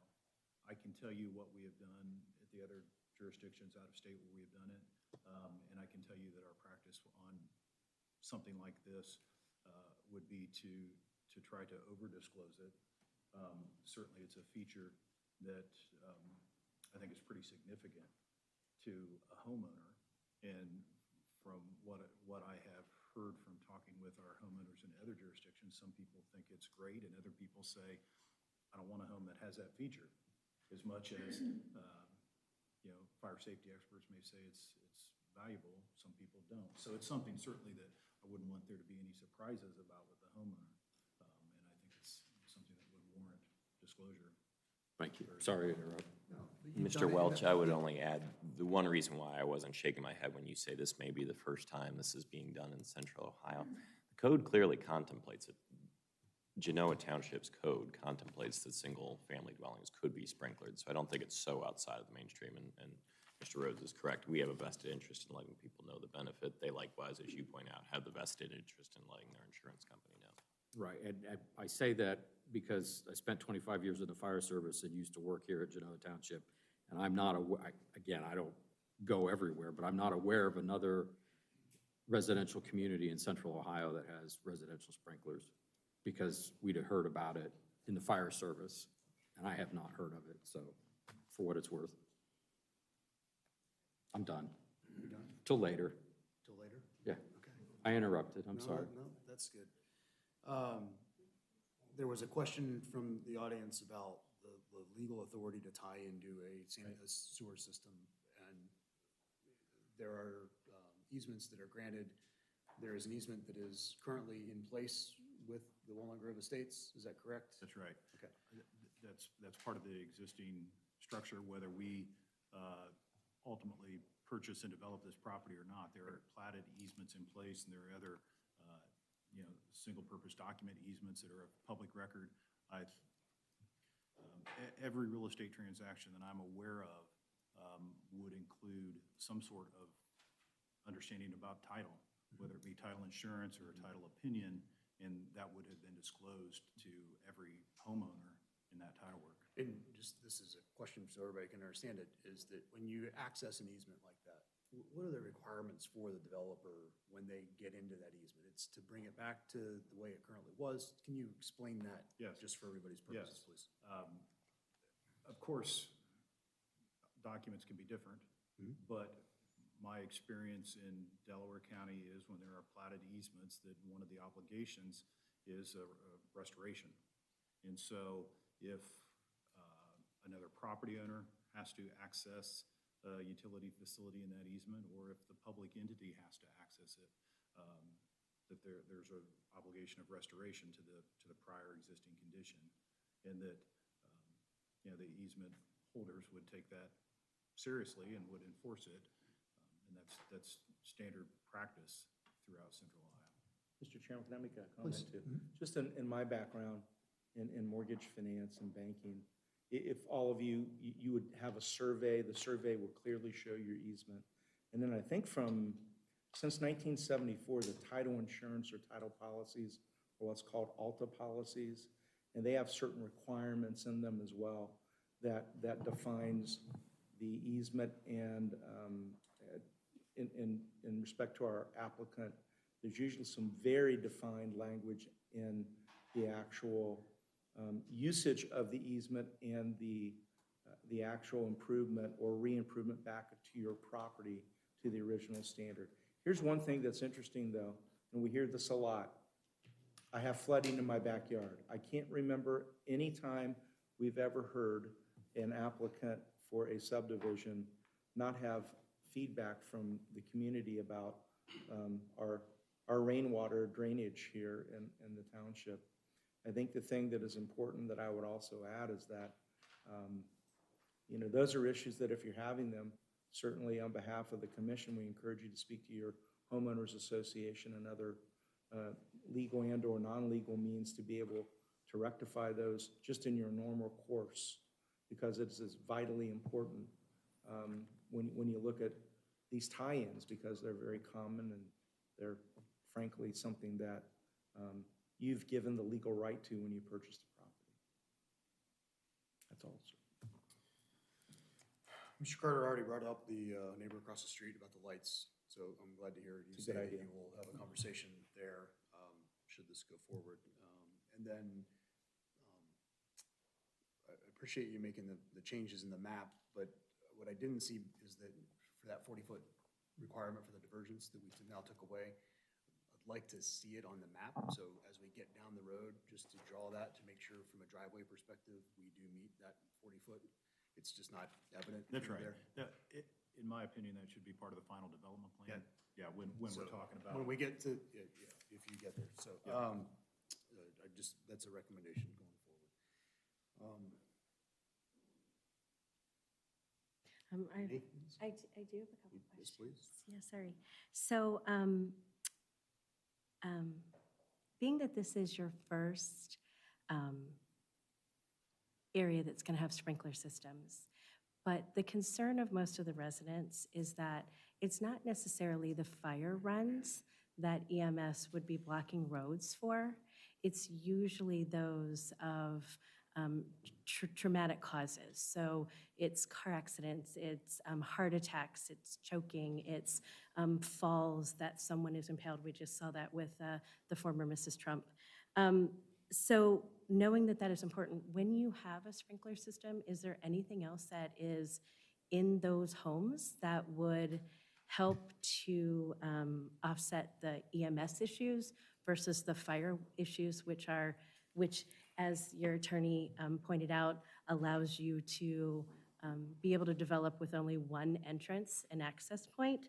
But is there anything else that would help with EMS emergency notifications or things of that nature? No. Okay. My second question would be back to my original question for council and our zoning person. Since we can't or it wouldn't be prudent for us to require a stormwater plan. Would that be something you would consider being something that you would present to the community prior to trying to move forward? So we put the residents' mind at ease, because there is a huge amount of concern about water, runoff, flooding, destroying people's backyards and things of that nature. Would that be something you would be willing to put the engineering forth before you wanted a vote from this commission? It would be something that we believe should be done at the time of the final development plan. That would be the typical practice in Central Ohio, and in fact in Genoa Township. That would be what we would typically do. And we would fully comply with every stormwater regulation that would pertain to this property. But we simply don't have the information to prepare such a plan now. And as Mr. Schaefer pointed out, if we did, the county would decline to review it until we were at the time of final development plan. The county could decline. You don't factually know that they would decline. Correct, sir? I can only, of course, I don't know what the county is going to do prospectively, but I can tell you what they have done in the past. So saying typically, that means, am I taking that as a no? We would do it at the time of final development plan. Okay, so not now. And then my third question would be, there is, I believe, a memorandum in here that maybe we need to ask the team from Ferris about, where there was something in here about regards to the size of the ditch. And the quote was, "Since the widening is all to the north, you will need to make sure that the ditch fits within your 50-foot dedication." Has that been ascertained? That was a comment from the county engineer as part of their review of traffic and traffic impact, and I think proposed roadway improvements. That's another detail that would be ultimately assessed by the county engineer at the time we submit final engineering plans. Steve or Sydney can correct me if that's incorrect, but when I read that as many of the comments that were in that letter, and in fact in Mr. Schaefer's comments and memorandum about, here are things that you need to be aware of if you proceed to a final development plan. That is correct. When we move into final engineering, we then have we have topo, we actually can look at current and existing conditions, and when we do the final engineering, the county will review that ditch, the stormwater, and make sure that all of those meet their subdivision regulations. Okay, so they're just giving you a heads up now that it's on the radar, a Absolutely. concern. And they'll hold us to those.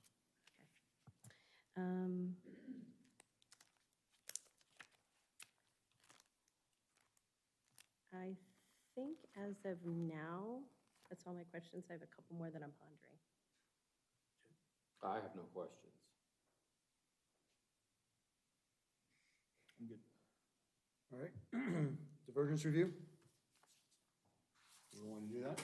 Is there anything precluding you asking us to do anything different other than move forward with our script at this point? There's not. Okay. Joe, any other comments first? I made some notes, but I don't know if we want to go through them. I made some notes about, we do have other developments that have single points of access in them. Most of them date from the 90s or previous, so I'm not sure they're really good comps, but we do have neighborhoods that have what I would consider a substantial number of homes on them with essentially one way in and one way out, historically. But then again, that's sometimes why we have changed the regs over the years, is maybe we didn't like that. So, but I also will note, we talked about easements. There was some question, I think it sort of got hinted at, but those easements that are on the properties in Walnut Grove were probably, my guess is, were probably required by the Delaware County engineer to deal with the questions that come up about stormwater and drainage. The developer of Walnut Grove Estates had to put them on the plat, and those easements got recorded when those lots were initially created, from when it went from a farm field and got broken up into all those individual lots that were eventually sold. So I think I understand there's a lot of question, and unfortunately, a lot of people don't realize sometimes, I think, when they buy a property, that they are buying a property that other people do have the rights to come in and do certain things on. It's not uncommon that we get people who are surprised by that fact, but it is a fact. Also regarding drainage easements, and I'll let the civil engineers in the room correct me if I'm wrong, but if there is a drainage easement on your property, seeing water instead of drainage easement is not abnormal. That's what it's there for. It's there to make sure the water stays in the drainage easement and flows where it's supposed to flow and not flow towards your house or into your foundation. That's not saying it's always supposed to have water in it, but drainage easements exist to provide water the course to get where it needs to go on the surface. Obviously, regarding traffic, any new road intersection on Big Walnut Road is going to create a new conflict point on that road. And then obviously the question becomes, well, how many cars can enter, are we talking about before it starts to become a problem? Hence entering the engineer's office, determining that number is somewhere, my guess is between 1 car and 1 million cars. Somewhere in between is that number. And the engineer's office standards spell out what numbers, what that threshold is. They will review that as part of the traffic study and have reviewed that as part of the traffic study. As far as traffic improvements, I heard that mentioned, again, not being an engineer, but my understanding is the engineer's office can only require them to put in improvements that the traffic study triggers as warranted. And it's the same thing with the township. A lot of people wonder, well, why don't they put a light there or they put just a stop sign there? We can't just willy-nilly put in stop signs or lights wherever we want to. They have to be what's called meet warrant. If they don't, there can be a litany of problems and issues that come up from a liability and legal standpoint. Please correct me if I'm wrong with any of this, Mr. Feller, but that's why you just don't see us just slapping up stop signs everywhere every time we see an accident. Like there's a process, procedure, and studies and whatnot that go into all of that. Regarding the property itself, if it remains rural residential, so we always have to ask ourselves during a rezoning, okay, well, if not this, what? What are we comfortable with? And I've heard some ideas floated around there.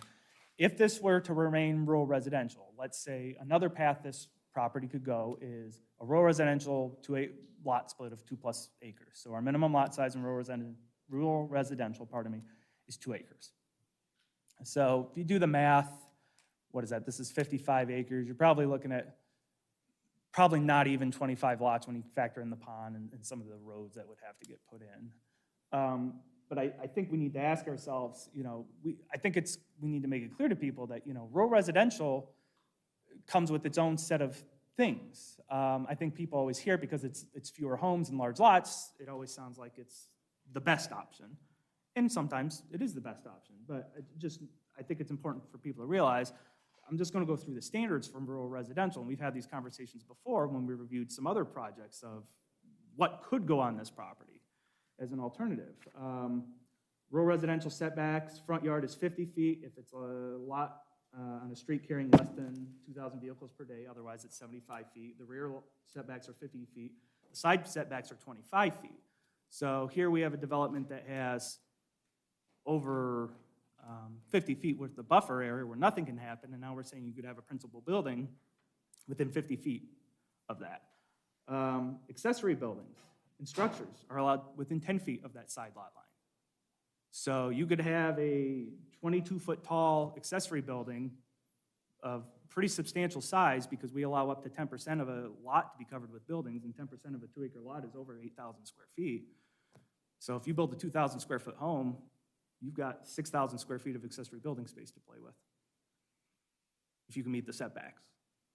That's a very large building 10 feet off of property line. I'm not using these as scare tactics. It's just, I feel like it's my duty to put all of the facts on the table for the commission's consideration. And also just education to the public that, sometimes people think they want something, then it gets built and they don't realize that wasn't quite what they had in mind. We do have a situation where we have a PRD adjacent to a non-planned residential district. Someone put up a rather large accessory building, and the neighbors are just they haven't been happy with it. But we have to tell them, the accessory building meets the zoning code. They're not part of the PRD. They're not part of your HOA. They can do that. So I just go through these things to make people aware what these property could potentially be otherwise. Number of accessory buildings is 1 + 1 full acre of lot. So on a 2-acre lot, you could have 3 accessory buildings. Uses that could go on a rural residential property other than single-family homes include religious establishments, daycare centers for 6 or fewer children, agriculture, agritourism, or farm markets, utility companies. I think of what we're seeing at Harlem and Sunbury Road right now, the big launcher facility for Columbia Gas. Public schools, outdoor advertising, residential care facilities for 5 or fewer individuals, and telecommunication towers. And those are the permitted uses by right, essentially. Conditional uses include daycare centers, private schools and colleges, kennels on lots of 5+ acres, private landing fields, hospitals, sanitariums, life care centers, and cemeteries. So just because it would remain rural residential doesn't mean the property could not be put to an intense use.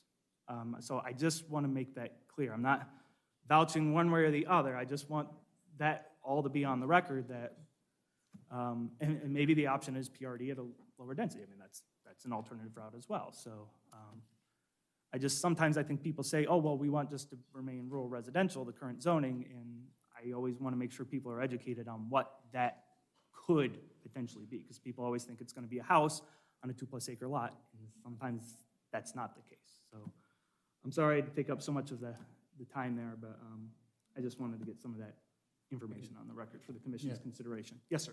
I may appreciate, what subdivisions have a single entrance exit that are substantially large?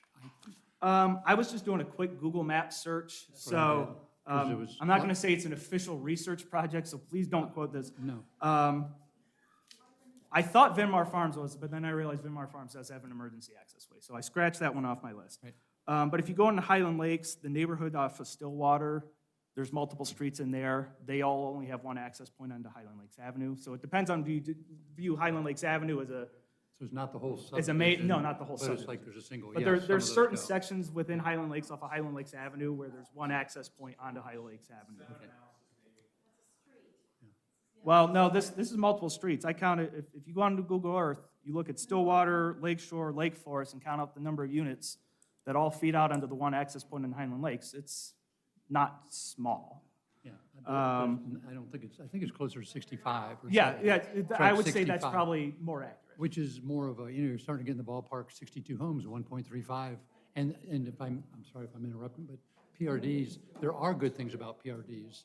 You know, they do give some benefits, setbacks and all that, but it's just the number of them. But Yeah, I appreciate correct. what you're bringing And I'm up. not saying it's apples to apples comparison, because it's not. Like I said, most of these developments are older developments. Meadowwood, I mean, some part of Lake of the Woods off of Duncan's Glen, all feed off onto Duncan's Glen onto Red Bank Road. Lower Lake Drive, which is the condos off of Highland Lakes Avenue. Fraser and Ainsley, which connect onto St. Andrews. Okay. Black Hawk, Genoa Grove. Like I said, they're not small number of homes on them. I wouldn't quote the exact numbers of homes, but they're just some examples of, Yeah, and most old of- examples, admittedly. Black Forest is, I don't know, it's probably about a 1.1 density or 1.0. Yeah, and I don't bring them up for the density, Right, I for, understand as part that. of the density discussion. I'm But- just talking about when we're talking about the numbers of homes sharing a single access I'm point. just kind of saying, that relates to here, because if they could bring the density down, it would be very similar to exactly what you're saying, for the most part. Okay, thanks. Divergence review. Mr. Chair, pursuant to section 2707.05 of the Genoa Township zoning resolution, divergence requests shall demonstrate how granting the request will advance public interests and general purposes of this zoning resolution by promoting or not having an adverse impact on one or more of the following purposes. Do we need to read through all the purposes or just the applicable ones? A, the conservation and protection of the natural resources, scenic areas, wildlife habitat, and the historical and unique natural features of the land. B, the health, safety, morals, and general welfare of the present and future inhabitants of Genoa Township. C, the quality of life within Genoa Township through the protection of the total environment, the prevention of nuisances and hazards, and the provision of adequate light, air, and convenient access to property. D, the assurance of the compatibility of land uses which are either adjacent or in proximity to each other. E, the orderly development of all lands within the township to its appropriate use. And F, the most appropriate use of land to facilitate and provide adequate public and private improvements. Per section 2707, unless a deviation from development standards is specifically approved as a divergence, the same shall be complied with. a divergence has been requested from section 2002.03 to allow fencing on corner lots to be maximum of 6 feet in height, up to 10 feet from the right-of-way, so long as site distance is not impeded. This divergence will be applied to non-garage side of lots 35, 54, 75, and 81. 91, I'm sorry, I can't read my own handwriting. And also number 2, a divergence from section 1608.03 to allow fences in the side yard as further illustrated in exhibits F-4 and F-5 of the application.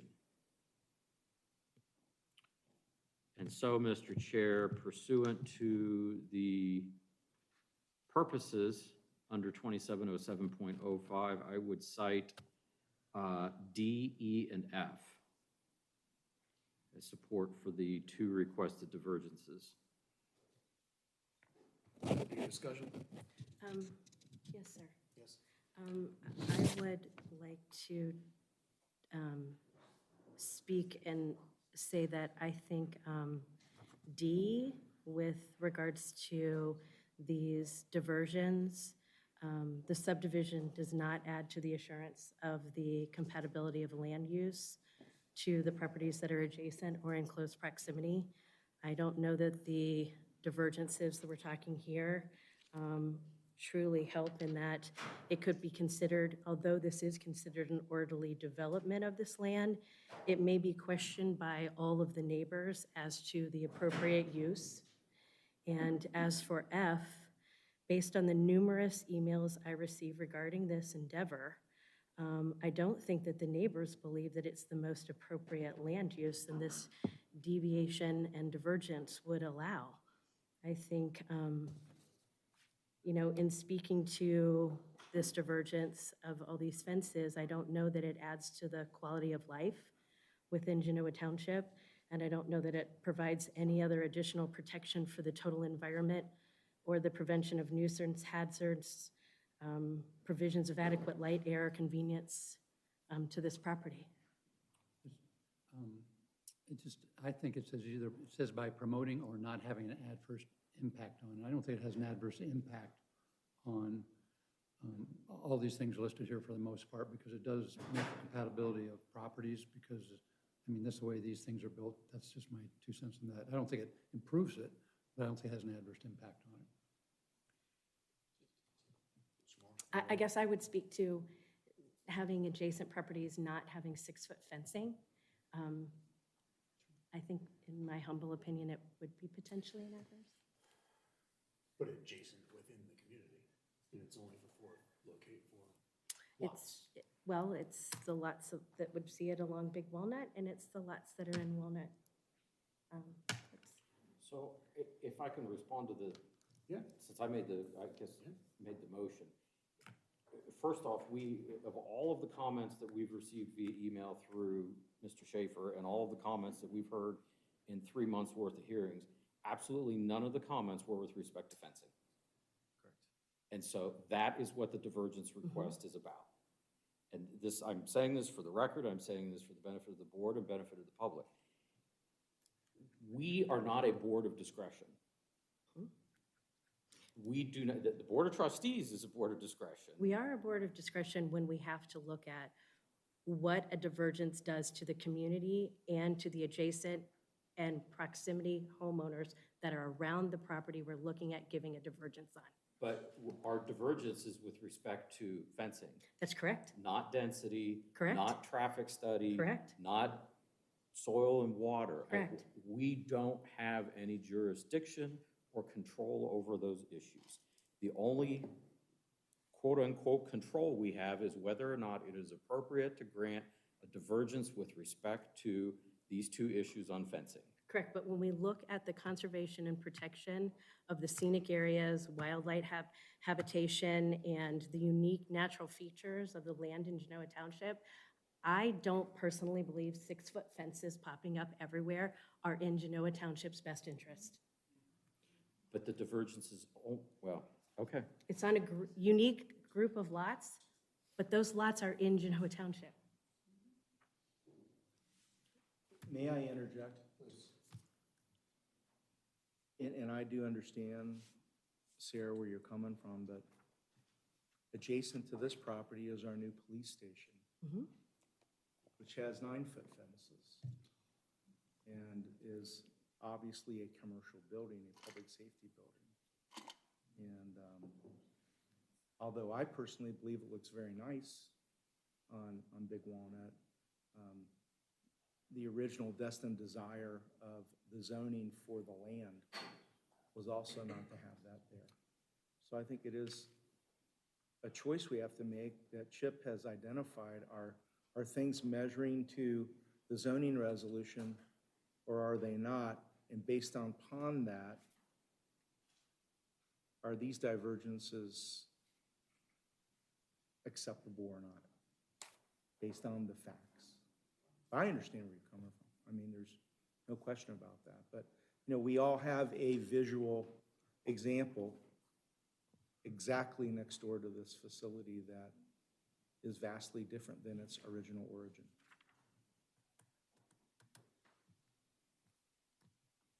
Joe, for the rule of motion, do we need to agree on which, if we agree on a divergence letters, or is it just that we've had that discussion at this point? Since this is the first point of. Really just still in the discussion stage. An actual motion hasn't been made. Okay. This prompt is in here to make sure the commission has this discussion. Ideally, we'd at least like a consensus of what it seems to be the majority opinion of the board, just for the record. But we also know, as you get into the motion preparation section, one of the scripted motions, should a motion of approval be made for the preliminary development plan, does cite incorporation of the divergences, and then there's a findings of fact section. So the findings that you make as part of this discussion probably are going to be relevant and should be incorporated. I guess I shouldn't say should, I would recommend be incorporated should that motion be made. I don't know what motions are going to be made this evening. We draft out every possible outcome, and that's what the commission is here to figure out. Okay. Mark, do you have anything to add to that? I'll make a motion to recommend approval of the following to the Genoa Township Board of Trustees. The subject zoning map amendment, AKA rezoning application, including all plans and materials submitted by EC New Vision, Ohio LLC on behalf of Mary Jo Velardo and the Philip J. Velardo Irrevocable Trust to rezone approximately 55.861 acres of property located at parcel number 31724000103-2000 from rural residential to planned residential district, also known as Courtyards at Big Walnut, zoning case number 2022-03, incorporating exhibits A through K. This motion to recommend approval of the subject zoning map amendment application is based on the following findings of fact and conclusions. Said amendment is found not to be consistent with the Genoa Township Comprehensive. You added a word. Are we putting on the divergences Said first? not. Yeah, that's the way it's written. Are you in the approval motion? Yeah, right here. That's for the whole thing, the zoning map. Under the ordinance. However, deviation from the plan is warranted. I read the wrong line. Okay. Said amendment is found not to be consistent with the Genoa Township Comprehensive Plan, contrary to section 108 of the Genoa Township zoning resolution. However, deviation from the plan is warranted due to the orderly development of all lands within the township to its appropriate use, and the most appropriate use of land to facilitate and provide adequate public and private improvements.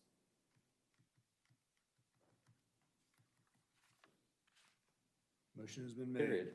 Period. Do I have a second? I'll second the motion. Discussion. Okay, are we voting on the divergences or the This is the rezoning? Rezoning. So we didn't vote on the divergences? That's part of the development plan. Okay, I thought. That's the second part of the Okay, development. okay, thank you. This is strictly on rezoning from rural residential to PRD. Okay. Okay, any other discussion? Joe? Roll call, Mr. Carter. No. Mr. Moore. Yes. Ms. Walsh. No. Mr. Welch. Yes. Mr. Leff. Yes. Motion passes.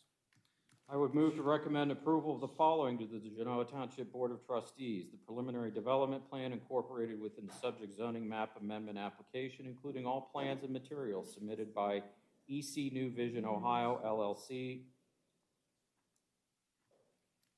I sat here and listened to everybody. You can at least give me the common courtesy of letting me make the motion, please. You should be ashamed of yourself. Why is that? Oh, no. We're Point of doing order. this. Submitted by EC New Vision Ohio LLC on behalf of Mary Jo Velardo and the Philip J. Velardo Irrevocable Trust to construct 91 single-family dwellings and a clubhouse with associated amenities on approximately 55.861 acres of property located at parcel number 3172-400-103-2000, currently zoned rural residential, pending rezoning to planned residential district, also known as Courtyards at Big Walnut, zoning case number 2022-03, incorporating exhibits A through K and any commitments made by the applicant during this hearing.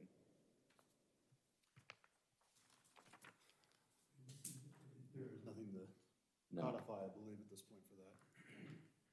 I further move to recommend approval of the following divergences from the Genoa Township zoning resolution. Divergence from section 2002.03 to allow fencing on corner lots to be a maximum of 6 feet in height up to 10 feet from the right-of-way, so long as sight distance is not impeded on the non-garage side of lots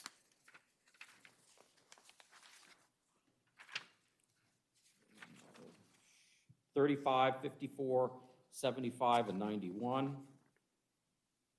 as further described and detailed in the submitted materials. Divergence from section 1608.03 to allow fences in the side yard as further illustrated in exhibits F4 through and F5 of the application as further described and detailed in the submitted materials.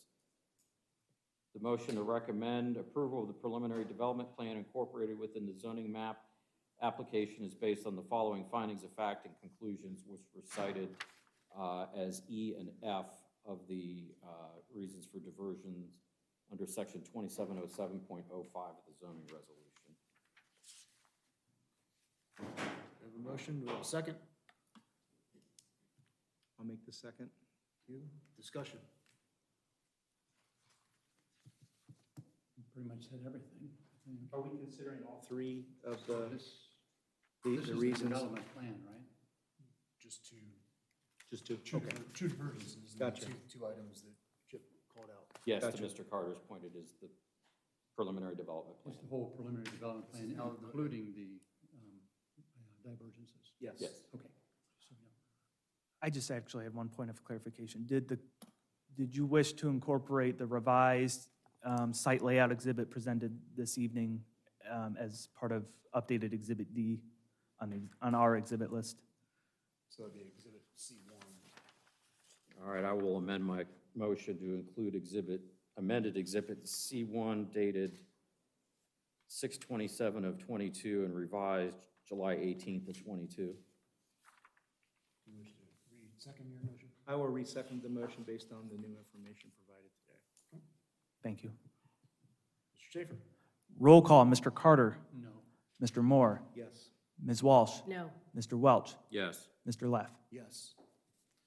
Motion passes. That concludes this portion of the meeting at 8:58 PM. We'll take a 5-minute quick recess.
Time is 9:01, we're back in session.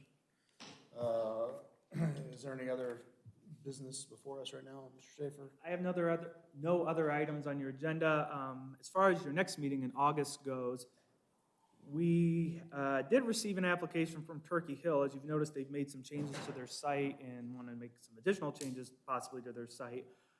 They submitted it last week, but it was missing some pieces. I've had some conversations with them, and they just agreed, you know what, let's just hold off. We'll get you all the stuff you're missing, and we'll see you, and we want to be on your September agenda, not your August agenda. So as of right now, I have no materials for your August, or no applications for your August meeting, and I think we have now officially passed all the deadlines for applying for that meeting. Yeah, it was today, and Paul, did we receive anything that I wasn't aware of? No.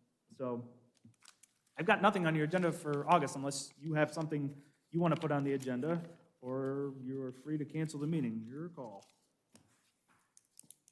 See why we need to have the meeting if we have nothing else going on. Unless we want to discuss the comprehensive plan and the zoning resolution per what Joe sent us at some point. Or if we'd like to tack that on to just a smaller meeting. Yeah, Mr. Carter, at this point, I think we need to wait for the trustees to work through the overlay and the discussion with the lawyer before we do anything else from a discussion point there. Okay. That'd be my That's fine. opinion. Yeah. At this point. You brought up a good point. No offense to Mr. Fowler, but did the trustees do anything in terms of hiring counsel for zoning issues? No, they are to the point, they got responses to their RFQs. They've been going through that, and at the last meeting, they decided they want to interview all three of the people who responded to the RFQ, so I'm working on trying to coordinate that right now. So the Hoover overlay continues to just sort of hang out there in limbo and continuance land until I think the board decides on that particular topic how to move forward. But, I mean, as far as the rest of the zoning code goes on non-density stuff, I've got a whole list of items that I would love to start addressing, fixing, correcting, you know, as we continue to work day by day. I find stuff, I add it to the little list I'm keeping. The big thing I probably want to do that's not related to density is cleaning up the use classifications and definitions. That's probably the most substantive one, and it's going to be another one of those where it like touches almost every article kind of thing. And then Use classification? use classifications. So I don't want to spend too much time this evening, but the uses are like, you know, single-family dwelling, retail. In my estimation, we've been working with the list that was existing more or less. I've made some changes to it the past several years, but it could be a lot better. What I dream is an actual table that lists all the uses, and then you go, here's the use I want, here's the zoning district, and you go like this, and then you can see whether it's allowed or not. There's uses in here that are either like super overly broad and need to be broken down, and we also have uses in here that are like hyper-specific to the point of why did we go to that degree of specifying like awning manufacturing companies. I think that's in there. So like trying to just get it more organized, better, and then providing definitions for all of those uses. So when someone comes to my office and says, I want to do X, I can look at the definition and say, you're this use. And then I go to that table and I go, okay, it says you're allowed or not allowed, or you need a conditional use. And it just makes the process way easier to administrate and a lot more transparent. Because there's holes. I don't want to go into the details now, but there's a lot of stuff that we could clean up. And there's a lot of stuff where use-wise we need to get into the 21st century, to be honest.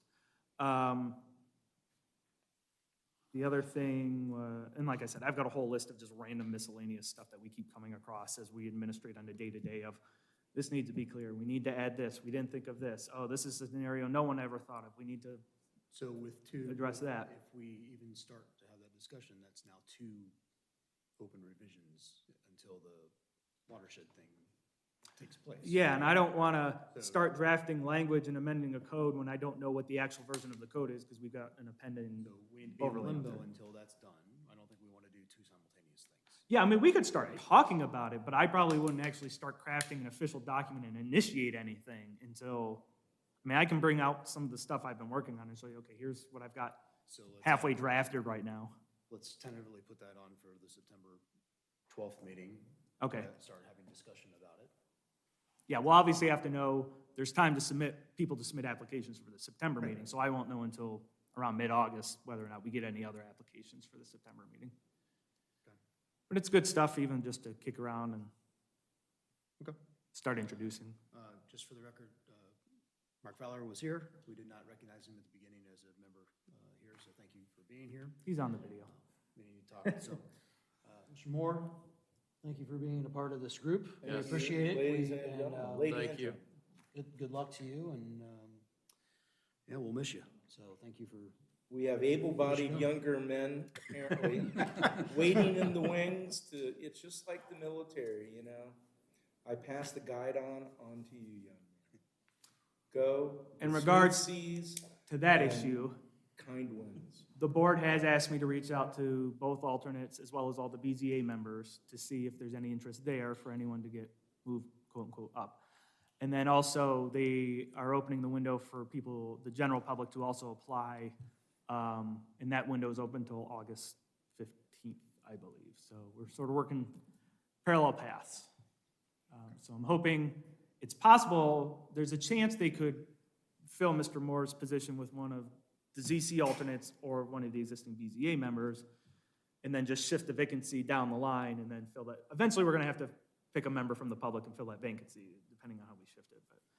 But the hope is to get that vacancy on the full member board filled sooner rather than later.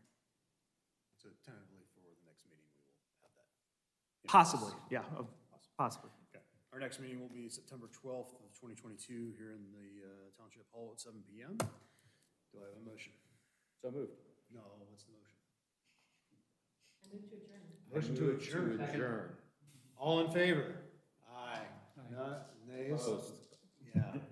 Meeting is now closed at 9:08 p.m. Thank you.